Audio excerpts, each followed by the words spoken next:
Hello friends. How are you? Happy 2020. It is the first live in here of the new year, and I'm very excited to be here with you and to chat all about something that I learned really significantly in my business last year, and something that I want to share with you because I think this is something that could make a really big shift in taking your audience from kind of audience and friends and people who kind of like you to clients or potential clients and leads and inquiries, which is what we're all here for, right? So I know everyone is in such different places at the moment. Like it's school holidays, so some people haven't returned to work. Some people will be returning to work and working on their business part-time. Some people are in their business full-time. So I'd love to know what you've been up to this week. I have been working with clients, having lots of fun. And the second half of the week has really been behind the scenes, doing lots of admin work and prep and getting things sorted. So say hi as you jump on. I'd love to see you, see who's here, and know what you've been up to this week, and we can dive on in, okay?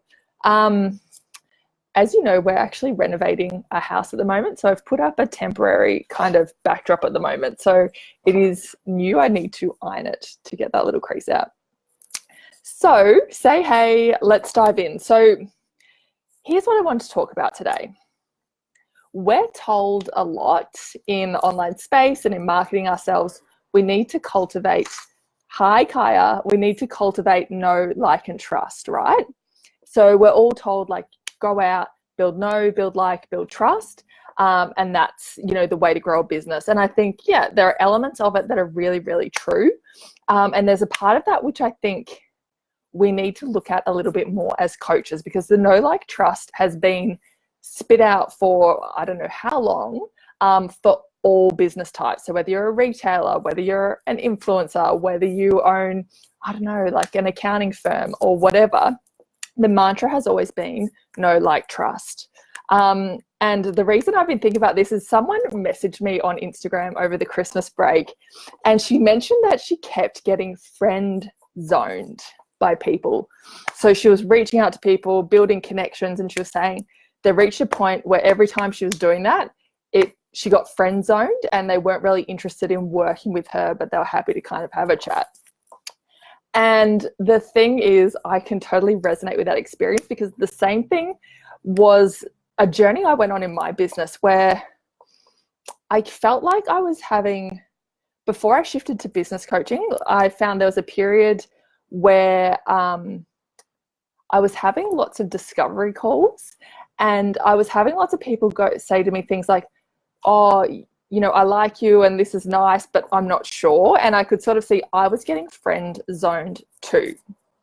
And this has been a big thing that I worked on over 2019. So hands up if you guys sort of can resonate with that idea of being friend zoned. I'd love to hear what's happened with you before. If that's something that you've thought about, is that something that now maybe you can think about and apply to your business? Like what's kind of happening there?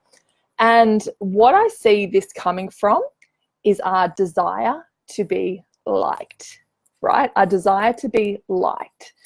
And as a coach, I don't know that being liked is the be all and end all. Like, of course, we want our audience to kind of feel like they're connected with us and, they look up to us and they're inspired by what we're doing, and, we're being really authentic and they feel like they could like us. But what I see sometimes is that desire to be liked really holding your business back. And some examples that spring straight to mind, okay? Never posting anything controversial on your Instagram because people might not like it, right? And what I know to be true is those posts and that content that is a little bit scary to share and triggers an emotion in someone is the content that shifts the way that they're thinking, right? When you create that shift for someone, they see you as a coach. When you share a beautiful quote that someone else wrote and it's very likable, like we can all like it, but it doesn't really move you forward in terms of someone that they're thinking about working with. They're like, oh yeah, she shares nice content. Like it's nice for that quote to come up in my feed, right? Another place that I saw for myself that this came up was on discovery calls, right? Because our coaching relationship starts on discovery calls. So when people come up with an objection, that's our opportunity to step and coach them through that, because most often the objections that they're having when they're speaking with us about working together is usually fear-based, right? So they, you know, there is some fear around either investing in themselves, showing up and making change, you know, becoming the person they want to be. Like those sorts of things bring up fear.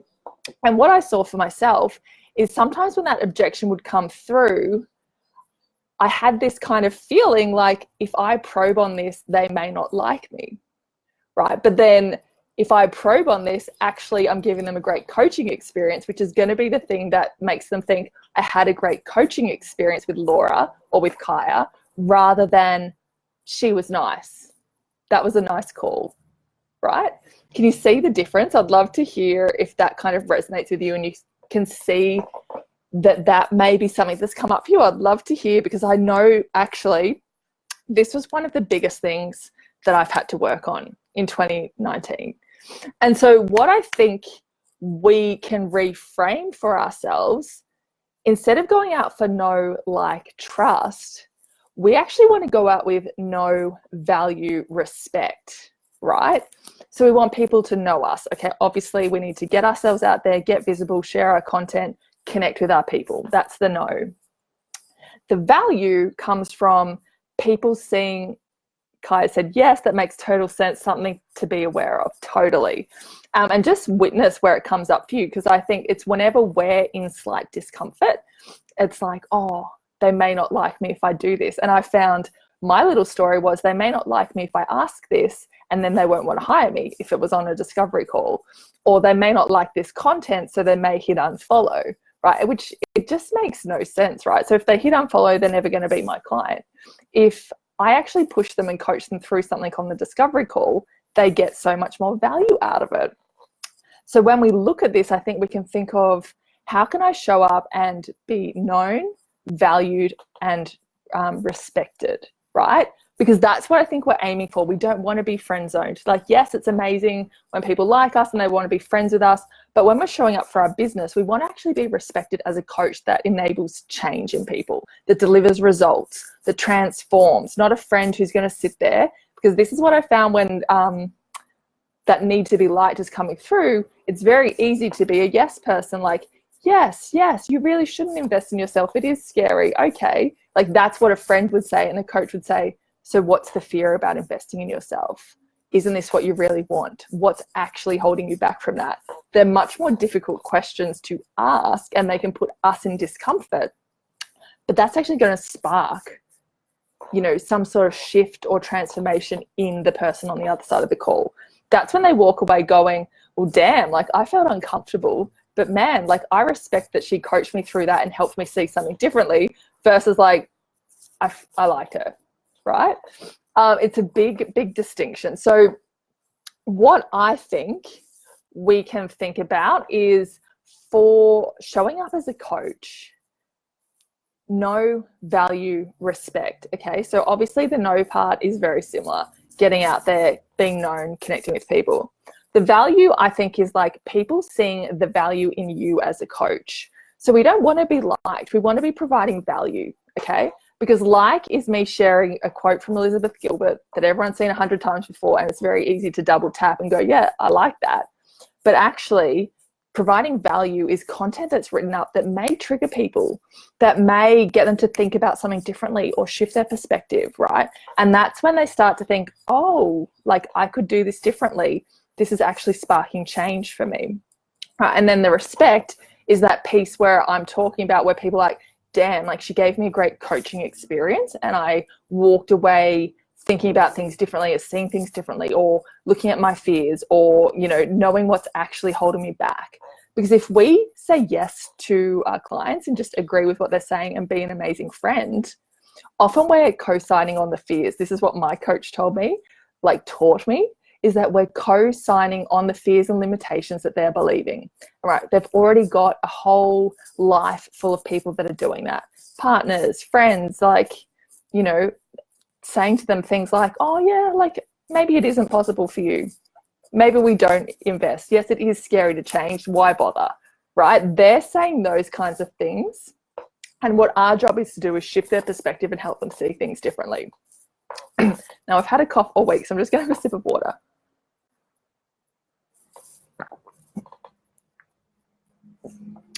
So I would love to hear Kaya. Hey, Wendy, how are you?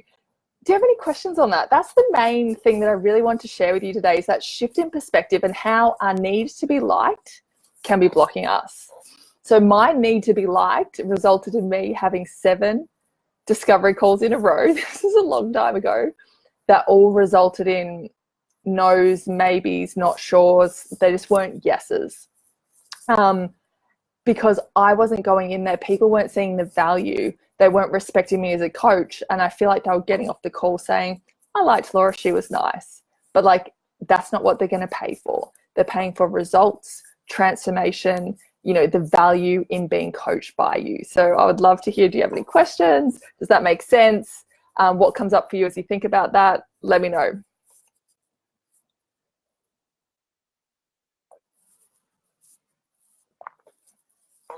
Lots of people have had coughs this week. It's really weird. It's the middle of summer here in Australia, obviously, and the coughs are going around, which is so strange. But it sounds like that is all really clear and just kind of landing, makes perfect sense. Yeah, it's something I want you to go away and think about, journal on, reflect on. Where am I showing up with a desire to be liked that may be hampering my business? That's the question to ask. And is it in your content? You may be holding yourself back from sharing content that you know is controversial, or you know some people don't agree with, right? And that's the real difference between being like an influencer. So like an influencer, or say like a big brand like Sea Folly, or I don't know, you know, a fashion brand. They want people to just like them because there's a product for sale. And if they like it, they'll buy the product. That's not the same for coaching. So I think we really need to look at this through a different lens. I love it. What do you say in a call to differentiate it? So for example, that's a great question. So for example, you know, the most common objections that come up in coaching for people are things like not right now, and I can't afford it, or not sure about investing, those kinds of things, right? So the differentiator for me is that it's not, I'm not saying that's not true, but for example, a friend goes like, yeah, you can't really afford it. Like, I agree, right? And then we're co-signing that limiting belief. We're like, yeah, it's not really the right time, so don't do it now, right? A coach wants to actually understand what's driving that, because in a lot of cases, I can see fear is driving that. So for example, and like the money one is one where it's like people say, I can't afford it, or not right now, let me get my finances sorted. I want them to reframe and look at this as a CEO, where you invest and you show up to earn the money back, right? So just say you invest in working with a coach, with me, with someone, you pay the coaching fee up front. And, you know, the way business works is we invest and we generate an ROI. So for example, you know, a retailer buys stock, they invest in stock up front, and then they show up and open their store and they trust that they're going to do the work to make sales and earn that back. Right? I start asking people those kinds of questions because what it shows to me is, do you believe in your ability to show up and earn this money back? Right? Is it that you don't actually have the money? Or is it that you're thinking, if I invest this, it's money gone and I'm not actually going to return it back? Like, then we can have a conversation like, what is it that you feel is not going to generate a return? What is it about your business that you don't believe you're going to show up for? All those kinds of things. Does that make sense? That was a bit of a tangent. But so for example, again, with the idea of not the right time.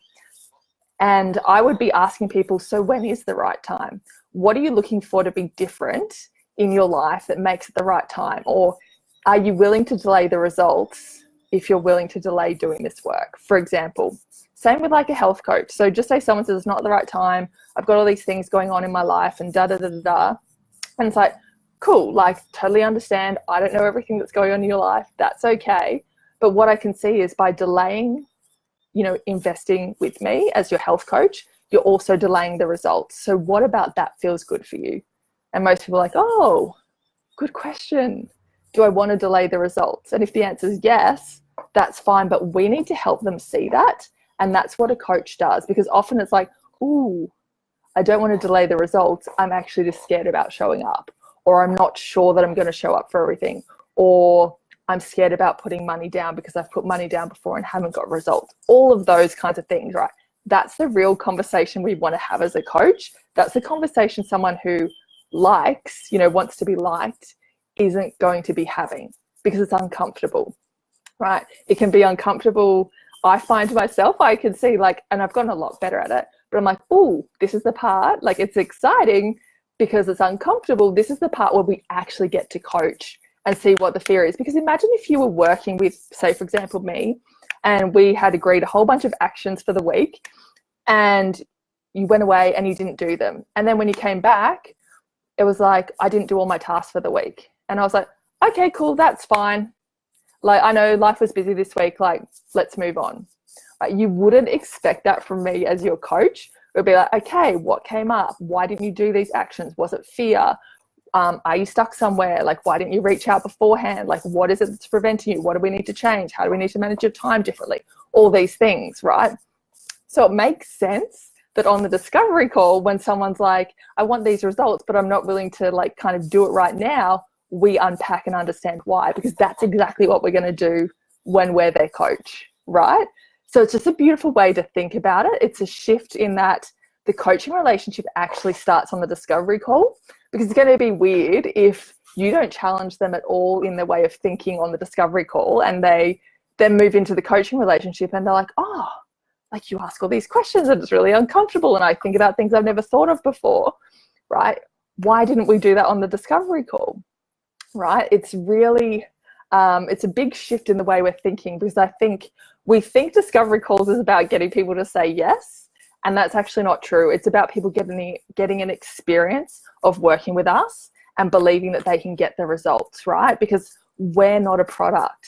It's not like, I've got a mason jar full of water. It's not like, oh, I like the jar, I'm going to buy it, right? It's like, oh, is investing in this going to get me the results? And that actually isn't to do with liking. That's to do with valuing and respecting and believing in the process, right? So big shift in the way that we think about things. And I know sales objections and working through that and coaching is the first instance where I get to give people the experience of being coached by me.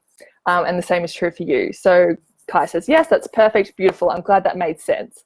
So what I'd love for you to do is to think about over kind of the next few days, where is my desire to be liked showing up in my business and not allowing me to connect with people from a coaching perspective, right? I think that's a beautiful way to just reflect on yourself. And you say, where am I showing up wanting to be liked rather than wanting to provide value and be respected as a coach? I think it's just curious questioning for ourselves that can create a really big shift. And when you make that shift and people see you not for someone who is really light and sharing all these beautiful things that don't inspire action, they're just, I hope that doesn't sound harsh. I don't mean for it to sound harsh, but what I see happen a lot is people sharing very fluffy content that gives no insight into who they are as a coach, what they believe in, what they stand for, how they deliver results for their clients. It's kind of, very aspirational and all those kinds of things, which is beautiful. And I think there's a place for that in all of our content, but it doesn't help me know who they are as a coach and why I would hire them.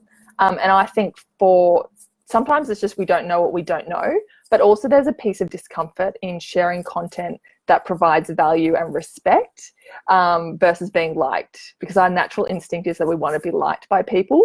But I found as a coach, and I've seen it enough now to know that being liked is not the thing that's going to make people say yes to you.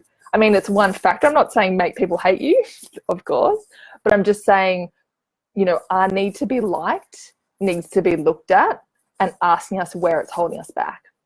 And that's been a big lesson for me, big shift over the course of the year, and something I think we're always all going to be working on, because it's a human kind of survival instinct in a way to be liked, but we don't need that in that way anymore. So I'm glad that was helpful. We got to dive into some kind of conversation on sales objections, looking at content, and looking at where you can let go of your need to be liked and look at how can I be of value? How can I be respected as a coach? what is the piece that needs to shift there to change the way people see me, because we don't want to be friend zoned.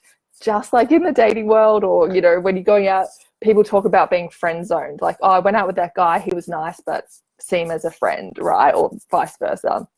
Right. That's the same thing that can be happening in coaching. And that's what this woman came to me and was chatting about.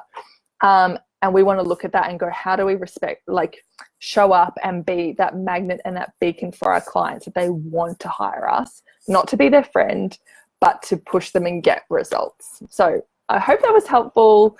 I'm excited to have been here in the first week of 2020, and I can't wait to be back here soon. Thank you, beautiful, for joining me for this live training. And if you loved this training, you will love my group, the Coaches Collective. This is an invitation for you to come over and join my private Facebook community, a beautiful community full of heart-driven, inspired coaches, sharing lots of content, tips, tricks, and weekly live trainings just like this to help you grow your impact and income. Come on over and request to join now.